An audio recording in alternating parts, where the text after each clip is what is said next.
All right. Greetings. Welcome back to Black Bear News, where everything is connected. How are you all doing? Got a lot of the camera to get a little more light into it. But good to see you all. And it's Friday. And we're going to talk about this and that, a whole bunch of things, I guess.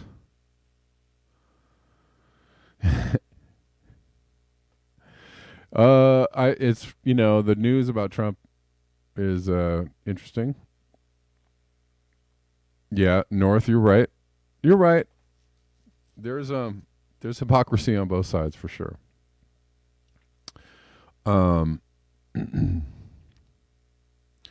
Hypocrisy on both sides, but there's, you know, there's a lot of takes about Trump being arrested. Pretty good ones. I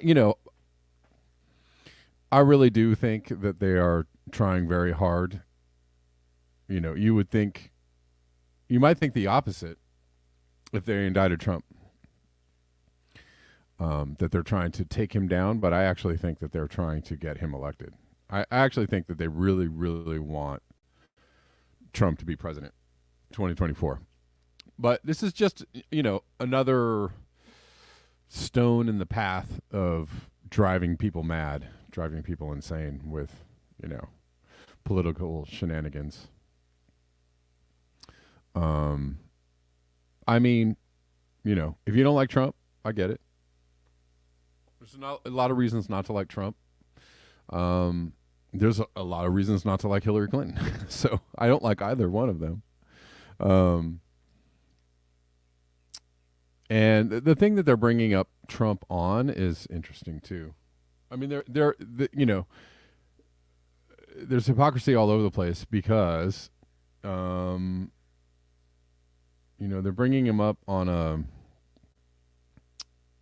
you know, some kind of a payment violation, or right, you know, he violated.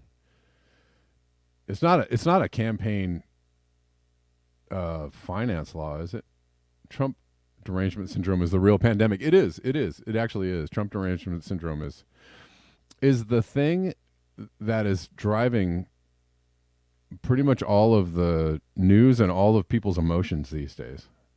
It's still going strong. It actually drove a lot of what people feel about COVID or the pandemic or vaccines, and you know, a lot of Trump derangement syndrome was the foundation of driving people mad through COVID. And driving people mad through Trump.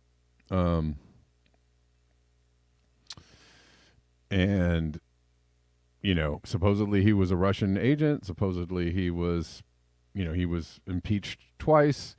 And yet, not much has really happened to him. I don't see this really, I don't think that this will go anywhere. This does a lot of like headlining, right? A lot of cranking of the emotional gears for people. Let's crank it on up. Everybody in my Instagram timeline who are, you know, super Democrats are like, yeah, finally, all right, we got him this time. And the dude's been indicted twice. I mean, impeached twice. And supposedly there was a whole hearing about him being a Russian something, right? And so, okay, this is the one. This is going to be the one that does it. All right. I mean, I hope you're right. Meanwhile, does anybody know that Hillary Clinton has paid a fine for campaign finance violations? That she and the DNC denied that they funded. Hold on, Lance. I'm not going to take any calls right this second. Give me 1 second, Lance.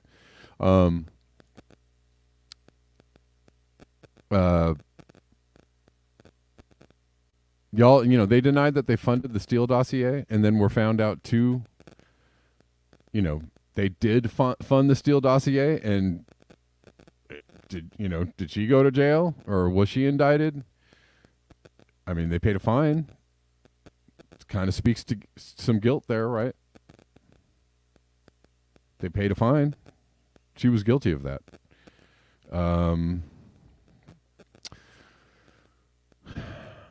So if they're all corrupt and they're all up to no good, yeah, you should probably cheer for somebody facing some consequences, but you should not be okay with other people getting away with things just because they're on your team or whatever it is, right? If you have a team. I don't know, maybe you don't have a team. I don't know. Hold on 1 second. Let me see if I can look at this. I'm sorry that I don't. I've been kind of paying attention to the story, but kind of not. I know it has to do with paying off Stormy Daniels, and they're basically trying to prove that he was the one who made the payment and not his lawyer. Yes, I know all that stuff. They're tying him into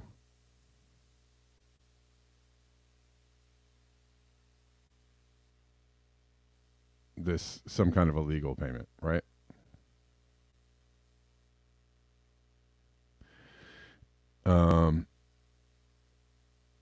Anyways, the news around it is that there's going to be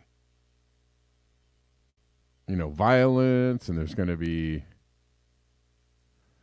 widespread protests, and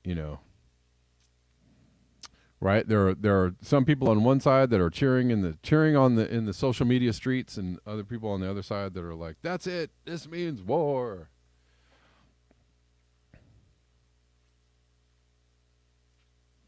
What's up, people? Hi. Oh, it is Friday, so we're kind of hanging out a little bit.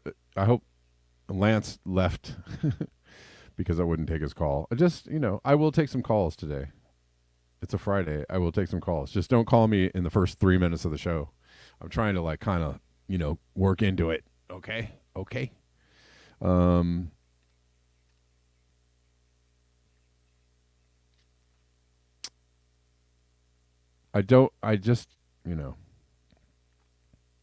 I kind of doubt that this will go anywhere. I kind of doubt that this is going to do anything other than, drive people mad, really, on both sides. I don't think that there's any other upshot of this. Hold on 1 second.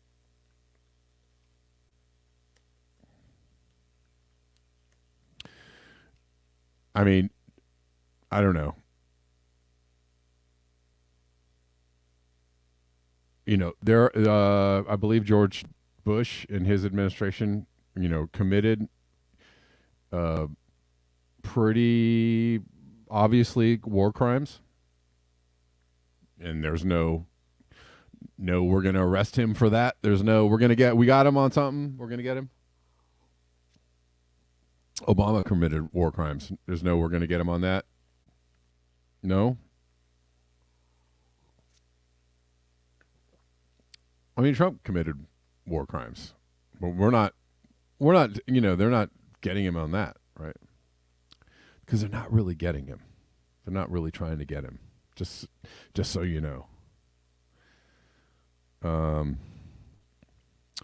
30 counts related to business fraud in an indictment from the Manhattan grand jury, according to two sources familiar with the case. We'll just look at this a little bit. This is not all I'm going to talk about today. I just wanted, because it's, news, and it's a big deal, or people think it's a big deal. I don't know.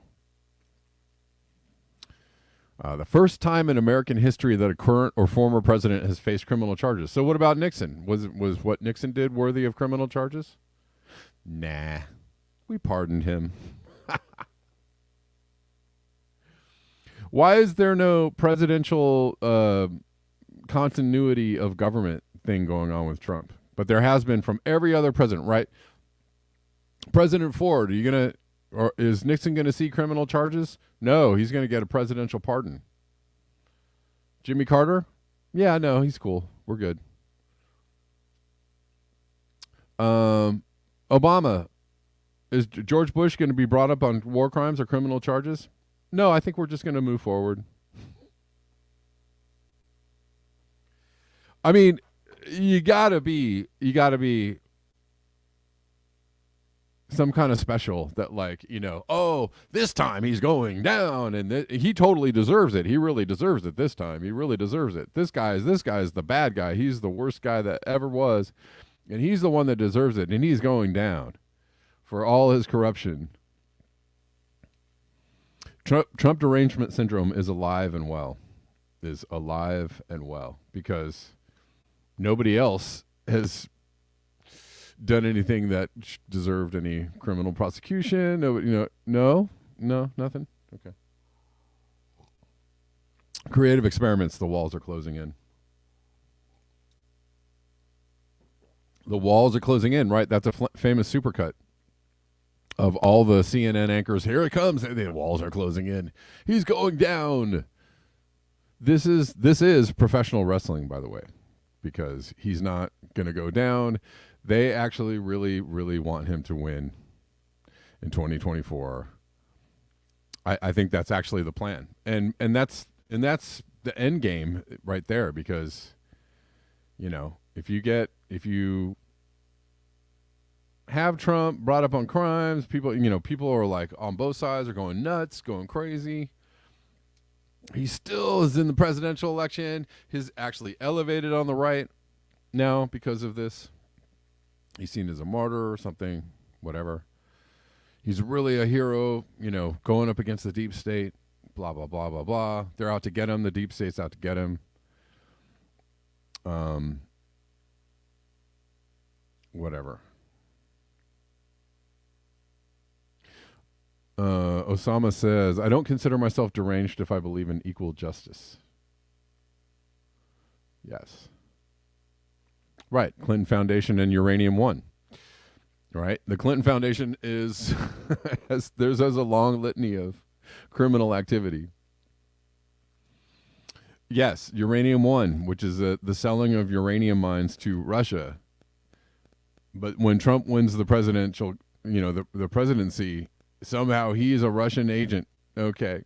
I mean, again, you got to be kind of asleep to actually buy the narrative, because there's, I don't know, whatever. Yes, Reagan. Yeah, I mean, you can go. I heard somebody say, the last, I don't know how many presidents. You could say all the presidents, going back 50, 60 years are war criminals, and that's true. They're all war criminals. They all have, and they've all done illegal things. What about Iran Contra? What about et cetera, et cetera? Oh, I had no idea this was going on. Okay. I mean, you can go on and on, right? But somehow, this is the guy that's the worst guy ever. And I'm not saying he's not bad. Again, I'm not saying he's not bad. It's just, you got to see the silliness of this. That George Bush is a celebrity and running around, high-fiving Michelle Obama and like, yeah, he's a okay guy and Trump is a bad guy. There is something rotten in Denmark if you actually look at that picture and go, okay, all right, sure. Sean Kelly says both sides are bad and one is worse. I don't know. I don't know about that. I mean, that's fine if you want to believe that. Both sides are bad, and I think they're both playing the game together, which makes nobody better or worse. And that's where they get you. That's where they get you, Sean Kelly. I'm not, just responding to what you're saying. That's where they get people. I maybe you're joking, I guess. I don't know. I can't really tell sometimes people in comments if they're being like deadpan serious or or just deadpan funny. I'm just saying that's where they get. Obsolete Optics says every post World War II president is a war criminal. That's where they get you by saying like, oh, politicians aren't that great, but this guy is really bad, and we've got to do everything this time we can't let every time. Well, yeah, these politicians are so great. The choices we're giving you aren't so great. The guy that's, the head of it has the nomination for the presidency on the Democrat side or the Republican side or whichever side. Yeah, he's not such a great guy, but man, that other guy is really bad. That's how they get you. I mean, if that guy gets in, then things are really bad. Okay, but you don't understand that things are really bad already under the current president? No? Okay. I do think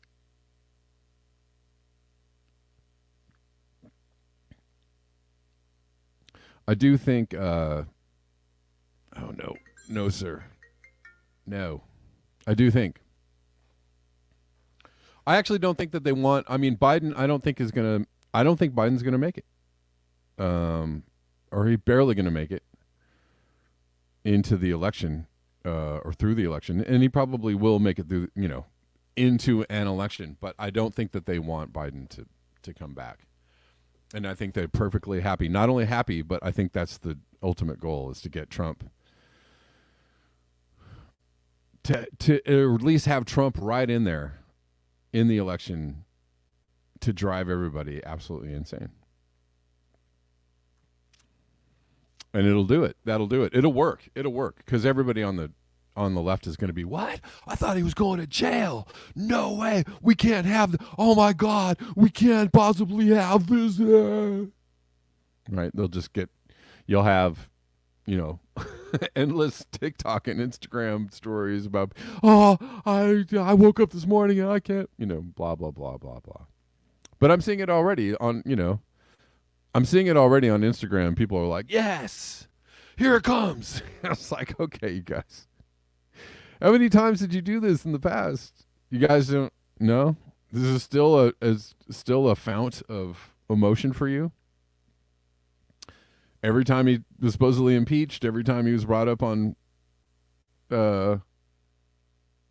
Russian collusion, every time the headline was like, the walls are closing in. Yes. You're still going with it? You're still going with it. Awesome. I look at the posts and I'm like, noted. Sean Kelly says, I predict a riot. I think that's possibly what they would like to have happen, is a big fat riot.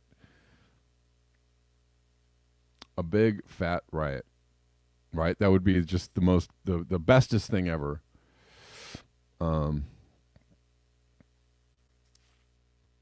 Yeah, I forgot about that. Nadia, you're right. Reagan was illegitimate outright due to the 1980 October surprise.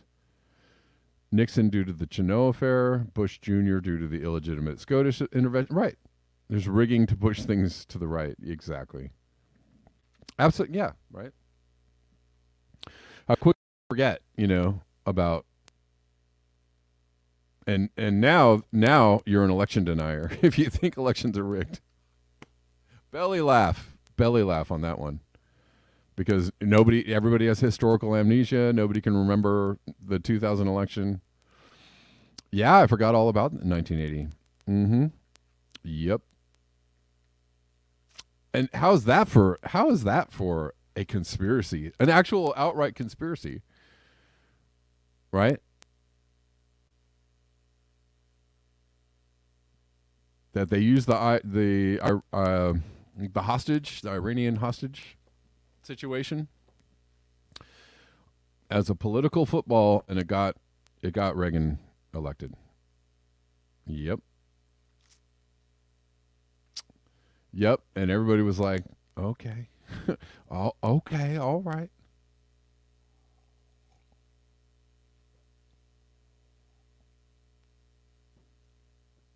Anyways,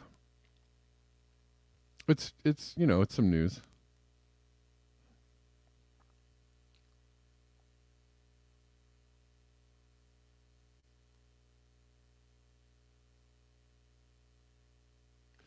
Nadia says PBS just put up a video saying the 1980 October surprise was real a few days ago. Expert analyzes new account of GOP deal that used Iran hostage crisis for gain. Yeah, they did. They did do that.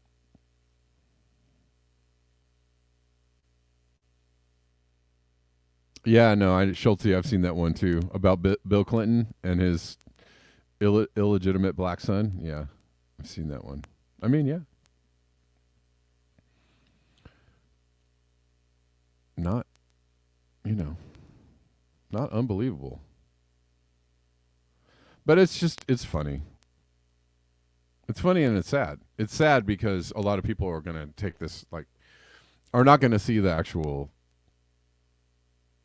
end goal with all of this. And I love how people on the right are suddenly really exposing what kind of crazy things Trump did while he was in office. He did do some absolutely crazy things, right? He actually did a bunch of things that aligned with him knowing about the pandemic or expecting the pandemic to come. Right? He, Operation Warp Speed was started under him. He signed off on that. Also, there was a proclamation right when COVID started that the U.S. was basically something to this effect. I paraphrase that we were in a wartime situation, right? That COVID put it wasn't just the emergency, like COVID, we're in a pandemic emergency, but more like the pandemic is a wartime situation, thus granting the president, all kinds of powers. And that proclamation or that resolution has never been rescinded. So we're still operating under this wartime contingency that was brought in under COVID, and nobody really said anything about that, et cetera, et cetera, et cetera. I can go, on and on. So Trump is part of the game. He's in the play. He's one of the actors. He's not somebody's enemy, and he's not somebody's hero. He's neither of those things. He's just an actor in the play.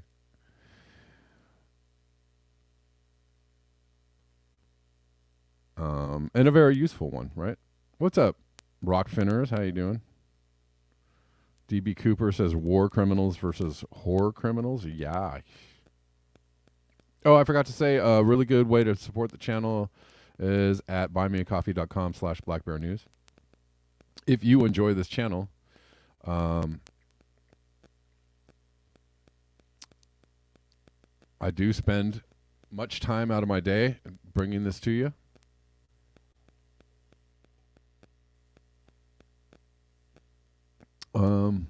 So a good way to support the channel is buymeacoffee.com/blackbearnews. Did get a donation from Poppy after hours. Says love your show and the bear community. Thank you, Poppy.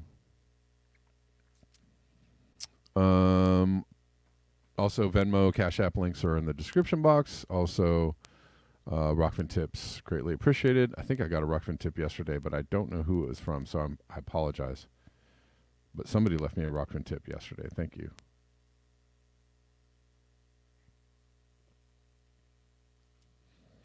Yes, Poppy.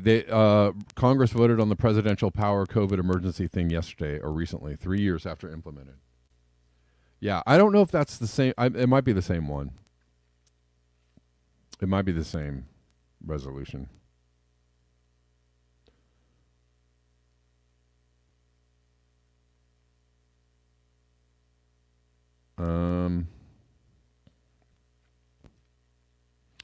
Anyways, it's a big news day. What's up, William on Colin? Yes, John Perkins, Confessions of an Economic Hitman. I did read that book. I enjoyed it. I have not read One Nation Under Blackmail. I really want to. I do. That's on my list of books that I have no time to read, but I will try to read them anyways.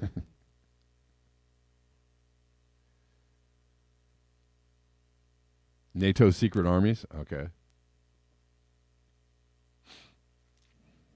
Nadia says, I think the authorization for the use of military force in the Iraq War is still in force, right? I mean, there's the Patriot Act. There's all kinds of things. Right. Was it the Patriot Act or was it the NDAA? Something like. I thought the Patriot Act was supposed to be temporary and just became forever.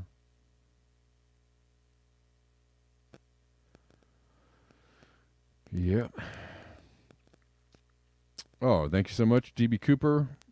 Great times. Do I get to write this off as a business lunch? DB tip me on the rock fins. Thank you so much. Definitely business lunch.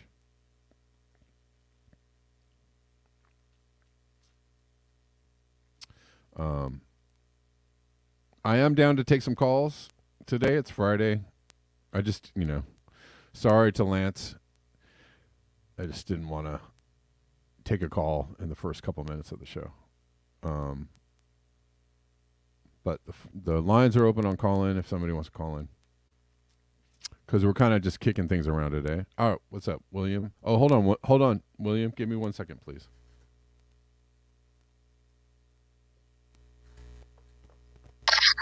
All right, I think I hear you. What's up? How you doing? Okay, can you hear me? Okay. Yeah, I can hear you. I think that was a great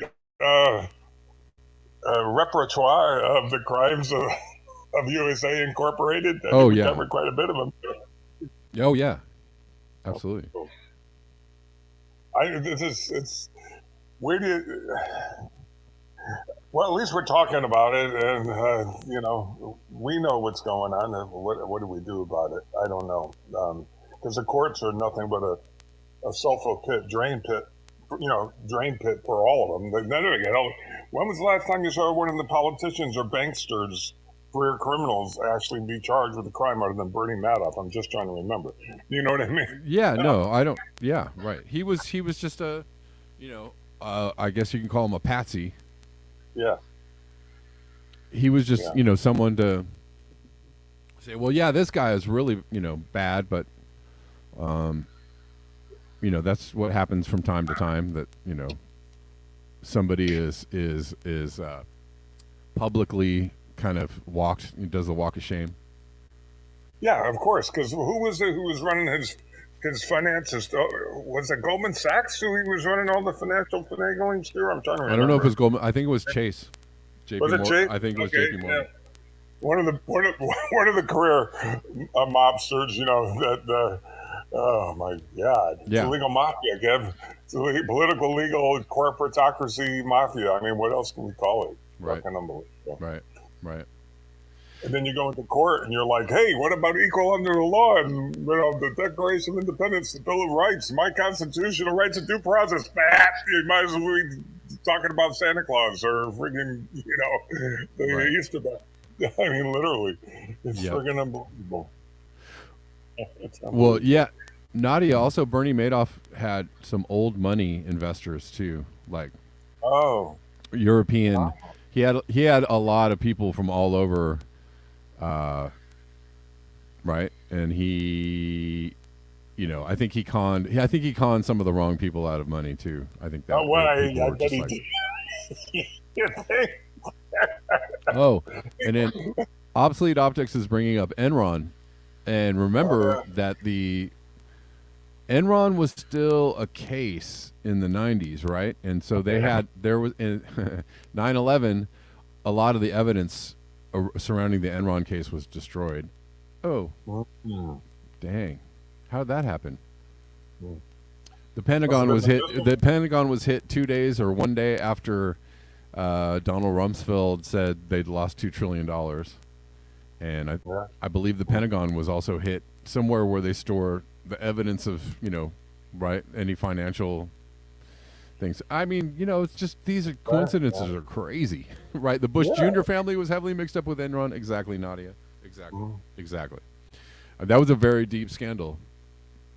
So there were a whole lot of very fortuitous coincidences, I guess, that happened, back in the day. Can we at least also mention Building 7 and the gold that was ripped off? Yes, there was gold. Somebody has the gold that was underneath the World Trade Center. Nobody went to work in that building that day. Did you know that? From what I understand. Really?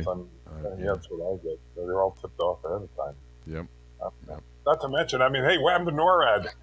What happened? Yeah, Where were right. they? And how did these guys learn to fly Cessnas? It's always like, oh, we lost. Yeah. No.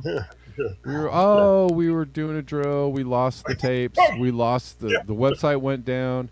The files are missing. The server is gone. We can't find the server. So whatever. Red flag, red flag, red. I don't know. It's kind of interesting. So I mean, excuse my disbelief around the fact that somehow Trump is going down and this is gonna this is really justice will be served. I don't know. Right. Oh, let's bring up a sex scandal. This is all a big distraction, because of course they're trying to pursue the international health regulations, and what else is the WEF working on? Let me scratch my head along with the UN and good point. The distraction is great for the fact that the Resist Act, or no, the Restrict Act is being rammed through Congress. Right? They're trying to ram it through. Rand Paul, got in the way of that a little bit yesterday, right? Rand Paul was like, "No, I think this actually violates free speech," and he was telling fellow Republicans, like, "No, you guys know." The Republicans were like, "Yeah, we need this Restrict Act because China's bad," but the Restrict Act is literally, literally infiltrating everyone's electronic devices and holding them accountable for anything that they might be right, like just as like hyper surveillance, the Restrict Act. And there were a lot of Republicans who were all like, yeah, free speech and F this stuff and you guys are bad, you Democrats, communists. And they were like, well, we need this Restrict Act though because China is spying on us. But they're trying to ram it through. And Rand Paul was like, no, I don't know, guys. I thought you guys were for free speech.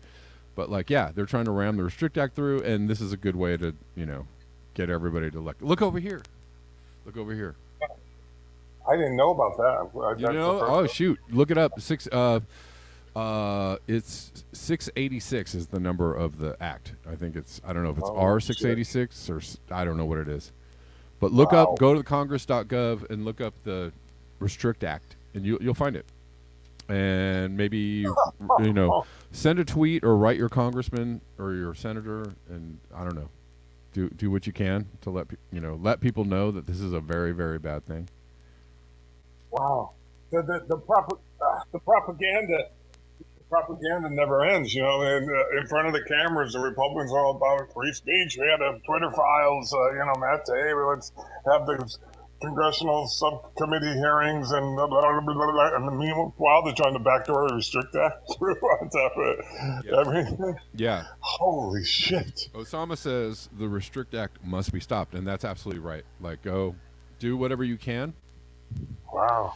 Do whatever you can to, let your representatives know that you oppose it. Do what you can to educate your friends and your family about the Restrict Act. It's basically it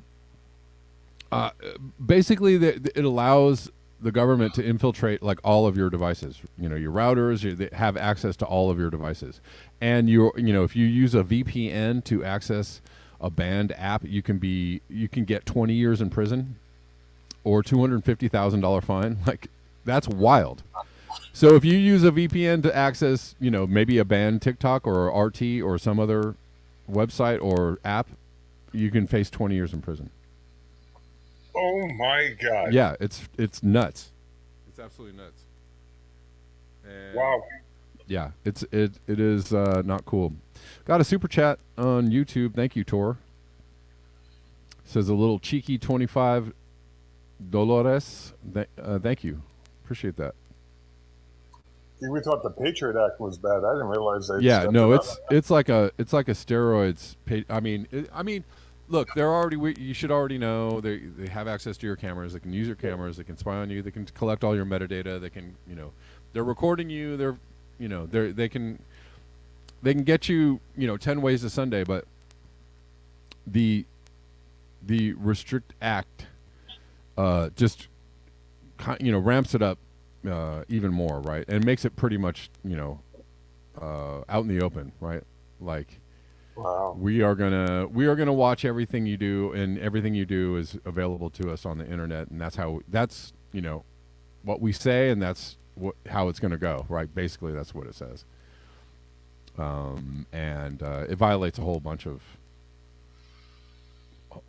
laws, a whole bunch of constitutional amendments. And so please inform yourself on it and inform other people about it. And yeah, it's not good. Thank you, Shalel, for providing the link and bringing that up. I had no idea, Kev. Yep. Really appreciate it. Yep. Oh, shit. Yeah, it's pretty cool. Oh, it's not 1984, is it? No, we're Orions of Brave New World. We blew past 1984, right? Something like that, right? Something like that. All right. Oh, my God. Well, thanks for calling in, William. I'm going to talk about a few more stories before we get out of here. Thank you. Yeah, thank you.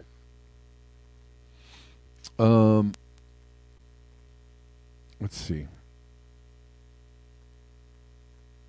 We're just kind of.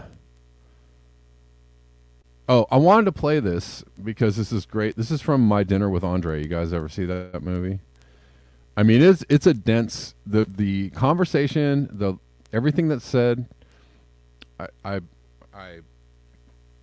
recommend watching this movie because the things that are said are like, oh, it's pretty woke. It's pretty woke, I have to say. But here's a clip from My Dinner with Andre, and this is from 1981. Process that creates this boredom that we see in the world now may very well be a self-perpetuating, unconscious form of brainwashing created by a world totalitarian government based on money, and that all of this is much more dangerous than one thinks.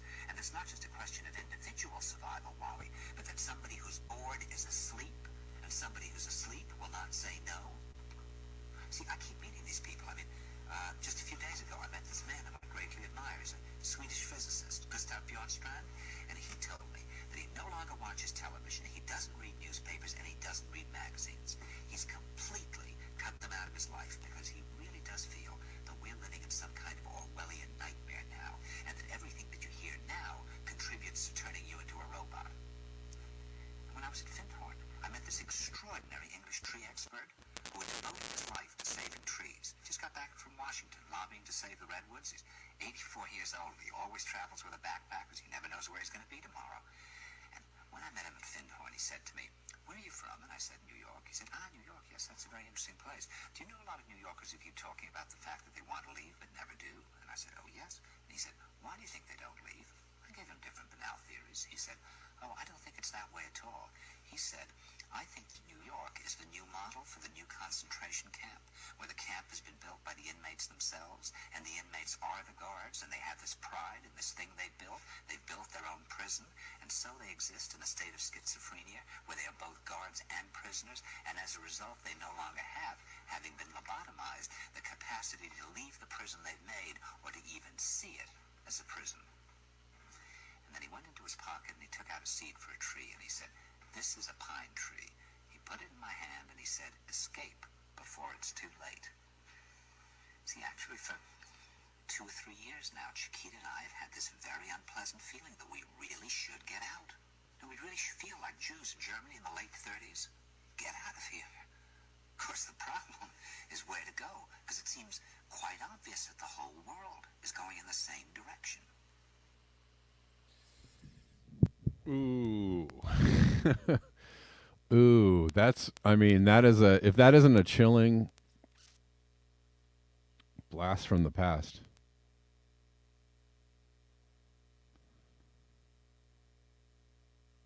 Pretty good clip.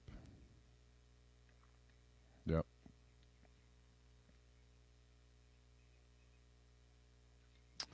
Pretty good stuff. All right. There's a lot of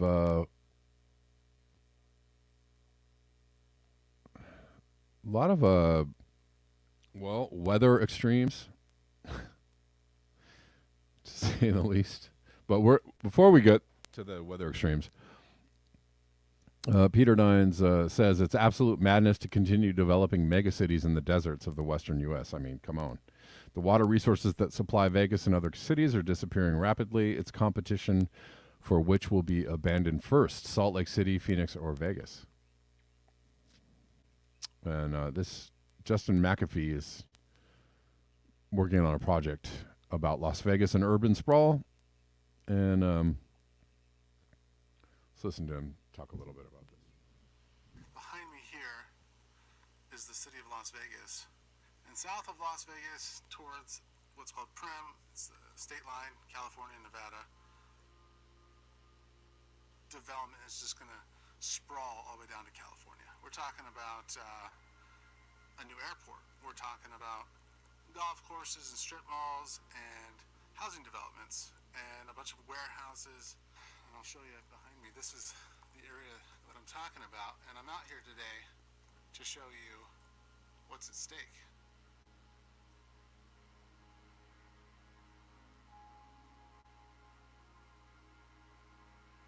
That looks like what a desert tortoise would build.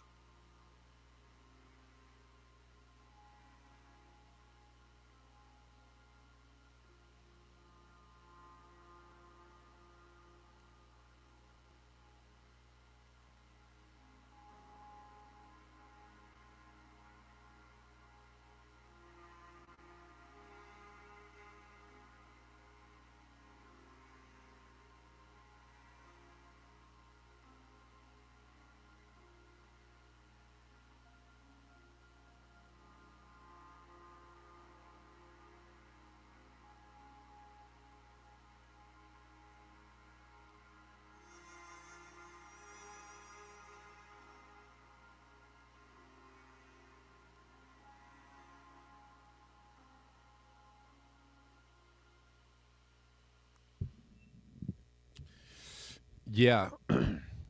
Oh, it's just some desert. It's just land. Well, how are you going to supply that land? It is madness. It is absolute madness to continue this knee-jerk, just knee-jerk, the building and the making of more planning, more stuff, expanding, ever expanding. Could anybody who's involved in like making Vegas greater or the greater Phoenix area building, putting your tax dollars to work is anybody who is involved in that expansion ever stop and go like, oh, there might be a wall, there might be an end to this, there might be a boundary at which continuing to build houses and freeways and highways and airports and stadiums and casinos and like there might be a point at which there's just not going to be anything left to to make this run, to make this happen. I don't know.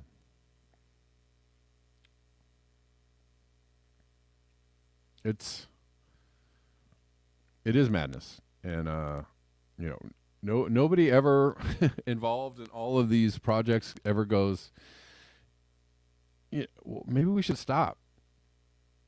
What if we shifted to, just maintenance? Or what if we actually got the idea,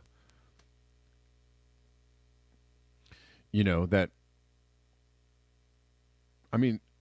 somebody out there has to have the idea that like Phoenix won't be livable someday due to multiple factors, right? Excess heat, not enough water. Vegas is the exact same. It might not be a livable place one day due to excess heat, not enough water, and on and on and on, right? And you could put a lot of other cities in that basket. Nobody ever stops to think like, I'm sure there are people in all of these cities going like, yeah, might have to have a plan to get out of here. We might have to have a plan to, get out of here before the really bad part hits. It's not a bad idea, right? If the people in charge aren't thinking about the future, that doesn't mean that you can't think about the future. Because obviously the people in charge have no cares for the future. They have no thought for the future. It's just expand at any cost.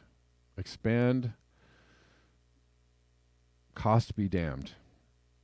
Expand, cost be damned. I like that.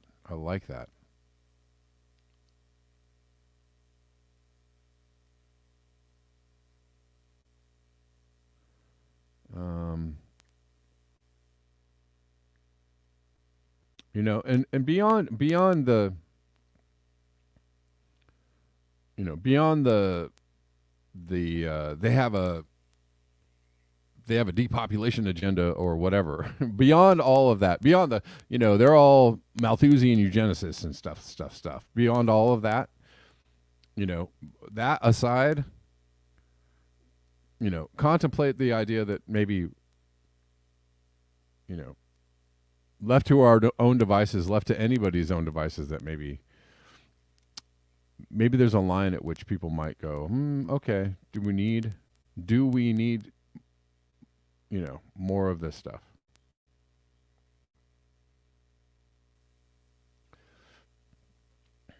And I think it's perfectly fine, healthy, and intelligent to talk about both sides of that coin, right?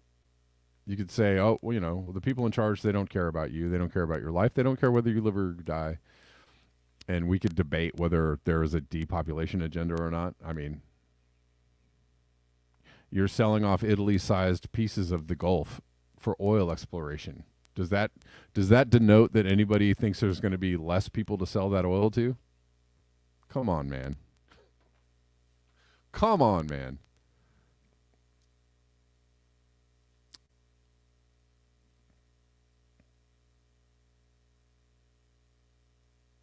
If you depopulate the earth, you don't have anybody to sell the oil to. That's what I'm trying to say.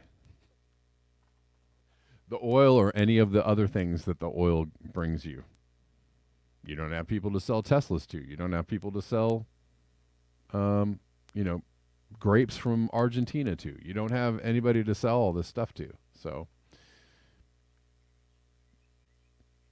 I'm not sure how that depopulation agenda actually works out for anybody. Anybody who's into keeping this paradigm going. Just putting that out there. Just thinking about it.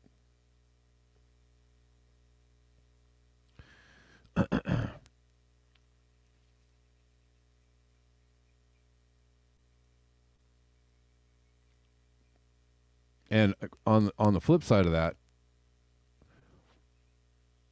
maybe burning all the oil to make all the things to sell all the people the things, cutting down all the truffula trees might actually lead to bad things. What? They're talking about overpopulation and it's anti-human. How dare they? I don't know. Well, if you cut down all the trees and you mine all the stuff out of the deep sea and you pull all and you frack everything and you pollute, if you mess everything up, it might actually hurt people.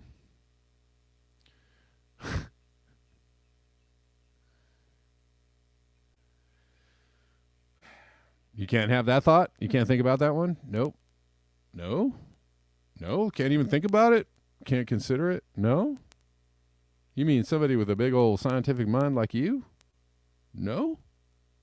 Come on. Tell me more.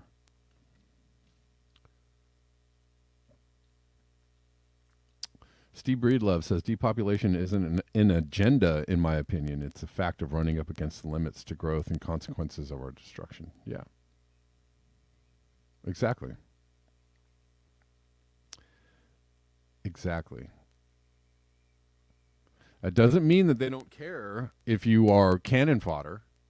You know, there's a difference between a depopulation agenda and just not caring whether you live or you die, right? Those are two different things, right? You know, these people, you know, 1 million people can be collateral damage for my experiment or my whatever you want to call it, my GMOs, my vaccines, my something. 1 million people can be collateral damage, and guess what? They'll make more people, right? So there'll always be more suckers. There'll always be more cattle to experiment on. You understand? That's not depopulation agenda. That's just like, I don't care about you agenda, which is mainly what has been in operation for as long as we've been alive. An actual depopulation agenda would be bad for the economy. Stupid. Because it's always the economy. Stupid. So you got to understand the difference between that.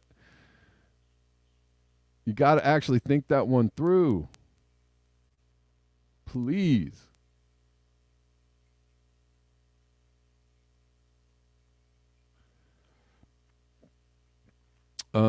Anyways, I was going to tell you, there is a lot of heat, excess heat. It's warm in Central Asia, Thailand, Siberia, Western Africa.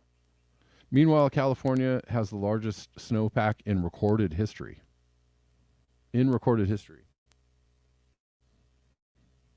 Which actually can be good. For that, you'd think that might be a good thing. It's probably not going to be a good thing. Russia, Korea, China, Japan all have set heat records in the last few days.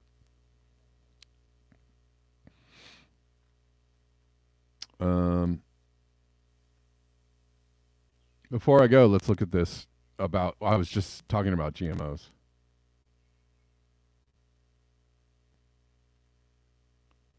From the Vigilant Fox, biotech admits Gates's GMO factory food is a gene therapy. What? They now want to vaccinate us through the food supply. Here's how we can help put an end to it. That's it. This is interesting. From March 30th.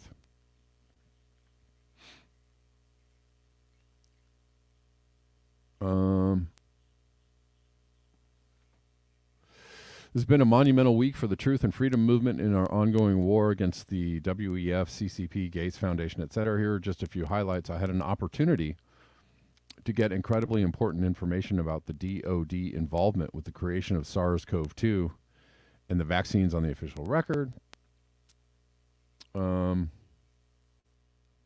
Sorry.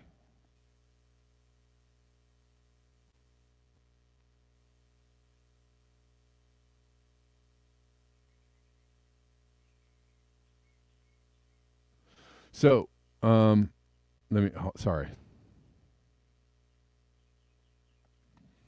During official testimony in the Missouri House, HB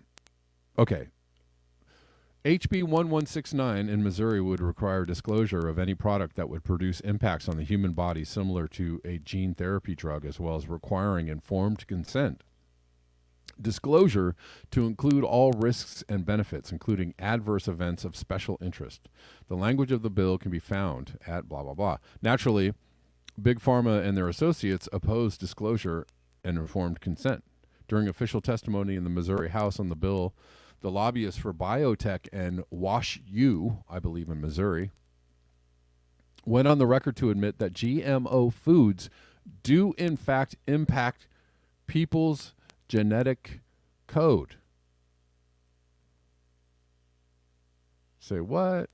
They actually opposed the bill on the basis that this law would require them to admit that all of their GMO products are in fact impacting people's genetic code. There was no discussion as to how substantial the impact was or what studies were being done to ensure these modifications were not causing long-term health effects.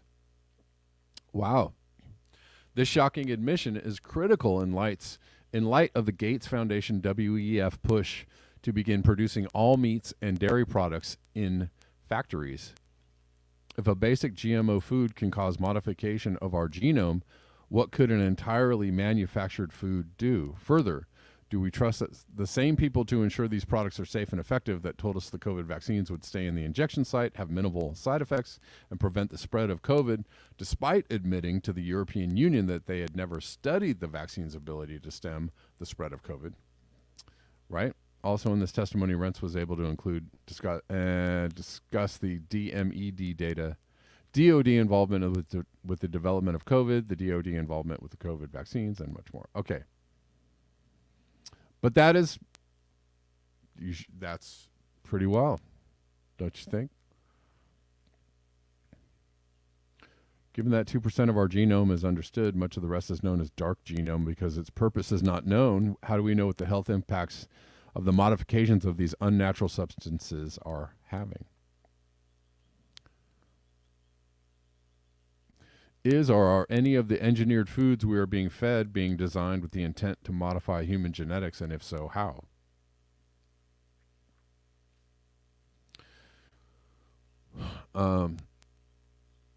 Given that is now well established that foods have the potential to act as mRNA carriers, is that happening, or are there plans to make foods into mRNA vaccines? That's weird. I didn't know that. Food is an mRNA carrier. They have the potential to act as mRNA carriers. If a GMO food is being designed with the intent to modify or knowledge that will facilitate a modification to the person that ingests it, wouldn't that food be subject to medical rules of informed consent? Anyways, I'm going to leave that there for you guys to think about or fret about. I don't know.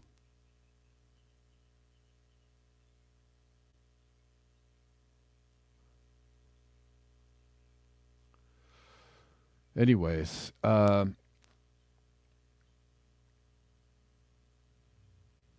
right, guys. Once again, I'll check the coffees. Great way to support the show is Buy Me Coffee. And yes, Shalel or Osama, or one of the other many handles he goes by, bought me 3 coffees. Thanks, man. He says slurp. Burp, slurp. Does anybody remember Sigmund and the Sea Monster? Burp, slurp. I love that show. Thanks, Rock Fenders. I appreciate you.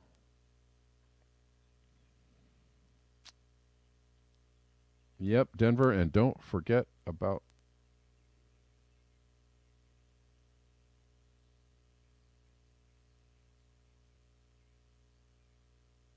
hold on.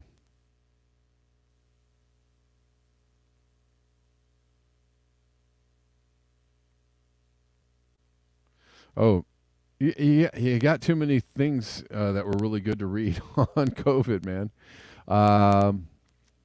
Denver says the Restrict Act equals nationalization of the internet. I don't know if it's nationalization. I think it's just the watching. I don't know that I'm not sure about that one.